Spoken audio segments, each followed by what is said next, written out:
Welcome back, Last Request Barbecue Show. We are doing something very special today. We are celebrating an amazing European dish from our friends in the Ukraine, chicken Kiev. So shout out to the Ukraine and their fight against Russia, and support them in any way you can. I picked up this t-shirt to make a donation. I'll put a link in the show notes so you can make a donation how to help out the people there from tyranny. Anyway, it's a barbecue show, so we're gonna make chicken Kiev. This is an amazing chicken recipe. I've actually done it in the test kitchen a couple of times, and what I've discovered is you gotta get the right size chicken breast. So I went to St. Lawrence Market in Toronto and got some mega Mennonite, all natural, all organic chicken breasts, because smaller chicken breasts like you get at Costco, they kind of come in half. They're not good enough. You need big chicken breasts so you can pound them down flat, butterfly them, you'll see how we do that, and then roll in all that butter. We're gonna put them on a bed of mashed potatoes. We've got the mashed potatoes going. We're gonna be using our Cattleman's Ranchero. Of course, that is not a traditional ingredient in chicken Kiev, nor is it from the Ukraine. However, it is from All Barbecue Canada, and I love it on anything to do with chicken. So there you go. So we're gonna get going. There's a lot of steps in this, but it comes together well. And again, I'm very optimistic because in past, it's kind of not gone well because the chicken was too small, creates a hole, all the butter comes out. Let's get started. So first and foremost, we got to prep our chicken here. You can see they're not perfect, right? I mean, they got this flappy stuff. I got to cut that off. There's a little bit of prep work here. We need a nice one solid piece. So I'm going to cut this off. We'll use that for something else. Get rid of some of this other stuff here. All right, so that one's fine. How's this one? See, again, the same thing, right? You got this flappy stuff. Just will not work. It'll be hard to roll it up even once you pound it flat. Get rid of some of this stuff. And then, oh, same thing, right? So you got to get rid of this flappy stuff and save the piece itself. We're going to make 3 large portions. The trick here is butterflying these. So I'm going to do it this way, taking care not to go in too deep into the chicken. So this is the tricky part, because if you get this wrong and they don't butterfly well, and now I've seen with sharper knives you go in sideways. I'm going down the center here and just kind of slowly cut through. Now it is going to be pounded flat, but this is the starting point. See, even look at this. We got a hole. That's not going to work, right? So that hole right there will cause us a lot of grief. So we got to cut that off. Yeah, that's got to go. So right there. Now that'll be fine, I'll pound that flat. But anyway, there's another good example. Now this one as well, we're gonna butterfly down the center. I think I'm gonna hold it here a little more. I should have my no cry cut gloves on. And now of course, Ziggy loves those cut gloves too, so, right Ziggy dog? So he tends to grab a hold of them if I accidentally leave them somewhere. And of course there's a bit of flavor on them, so I don't have them handy. Anyway, so carefully butterfly these and watch for that kind of randomness where there's an opening that could mess you up. Don't go down too far. There we go. That one will work. I think we'll have more luck with this one. I think this one feels like the best for butterflying. Not butterfrying, butterflying. If you get this part wrong, it's very hard to recover. I've tried, trust me, by saying, well, you know, it's got a hole, I'll cover it up with egg wash or the breadcrumbs. It doesn't work. All right, so there we go. 3 butterflied pieces of chicken. All right, now we're gonna flatten them out. So let's get some saran wrap so we don't make too much of a mess. Let's put this one here on top of there. Oh, we got a hole. Oh no! That's no good, man. That will not work now. All right, we have to just make do with this one piece. Trust me, try and use it, it will not work. Now we pound it out. Nice and flat, nice and even. All right, there we go, 1 piece. Nice, that's worked out well. I like this one. That's a good one. All right, now what we're gonna do, and I think we're gonna do it as I go, is now you're supposed to season this with salt and pepper, but I'm using the best chicken seasoning of all, Cattleman's Ranchero. It is good for flavoring our chicken. So I'm gonna do it now and let that sit in there as we go. That's one. Let's get on to our next one. All right, that's good. No little hole there, but that one you can work with. Cattleman's, the seasoning. Now let's see if we can make any use of this third one. because look. This is no good, man. That's no good. I think if I cut it here, yeah, that's gonna work. And these ones, I think maybe we'll do up with chicken fingers or something.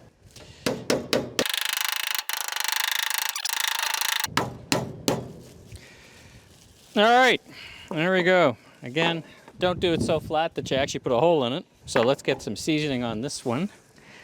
And we'll let that sit for a spell.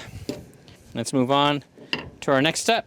All right, now let's make our compound butter mix. So what goes in there?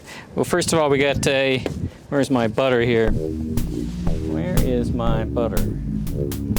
I know the butter's there, but I also, oh, there it is.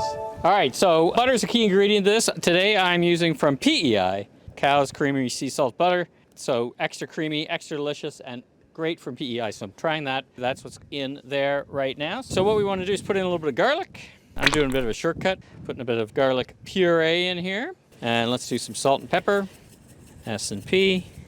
And then our herbs, our aromatics, as they often say. So we have dill. I'm using up all the dill I have in the freezer. That works just fine. And then we've got fresh tarragon. There we go, and chop that up. Chop nice, chop fine. All right, fresh tarragon and parsley. So we're gonna use about half. Not a big fan of having the stems in there.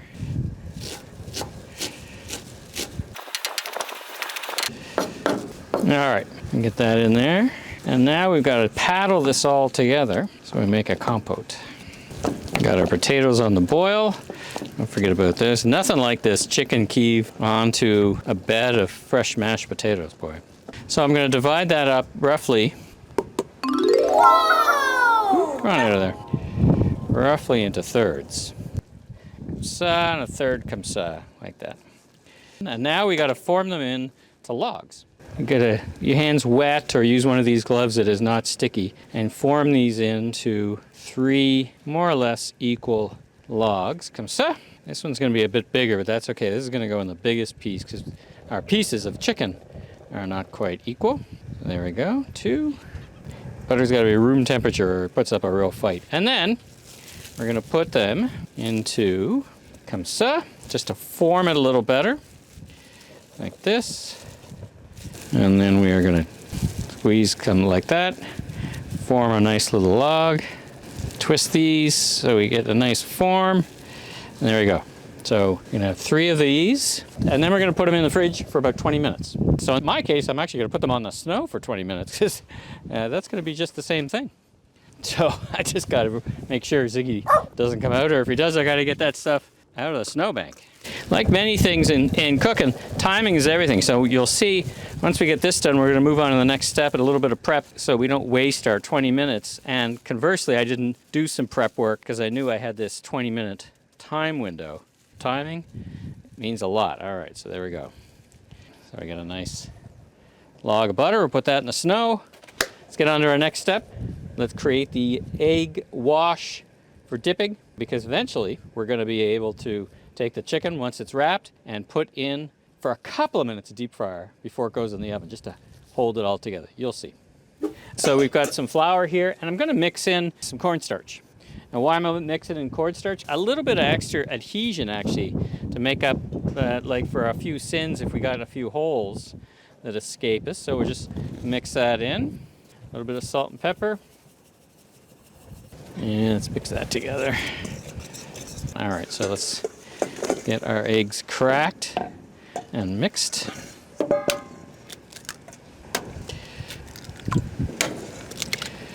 Nice flat surface to crack them, Jacques Pepin style. Let's give them a whisk. All right, that's good. And we got our breadcrumbs. All right, this station is ready. It hasn't been 20 minutes, so we'll just leave the logs for another few minutes, but they're chilling up nicely, and we'll be back. All right, our butter has been resting in the snow, and it's nice and hard. It's got a firmness to it.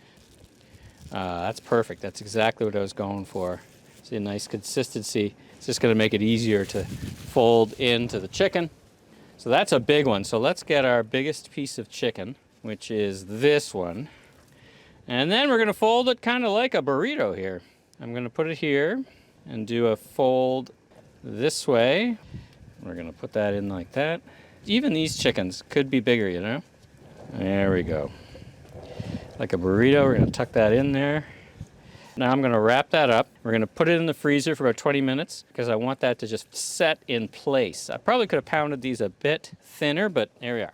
Really tough. It's tough to get the right chicken for this. Or maybe I'm just, being too ambitious with how much butter I'm putting in it. But listen, the trick is in this one, you gotta get all the little things right. All right, so there we go.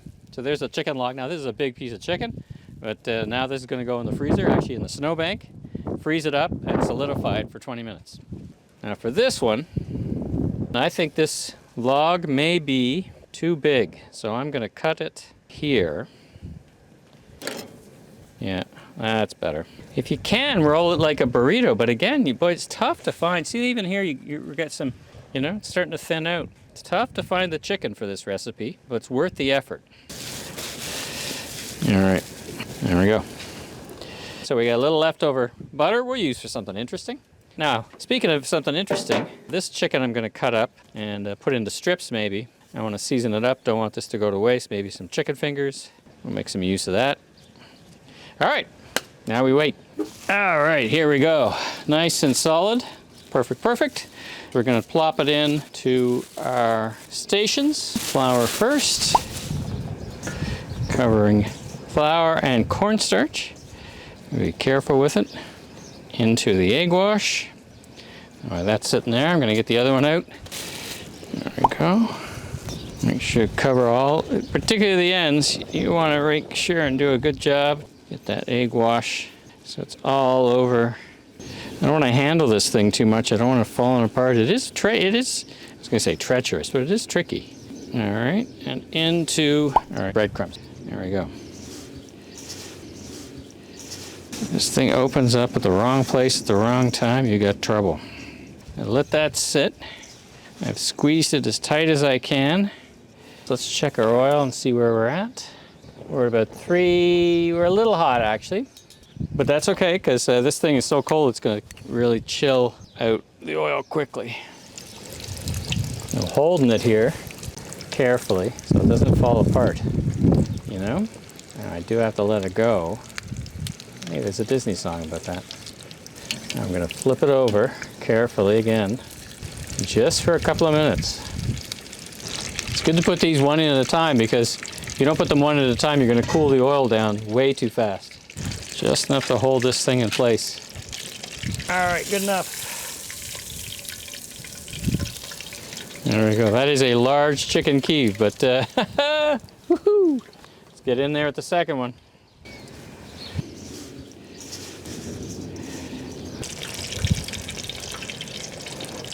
Get this out of here. There we go.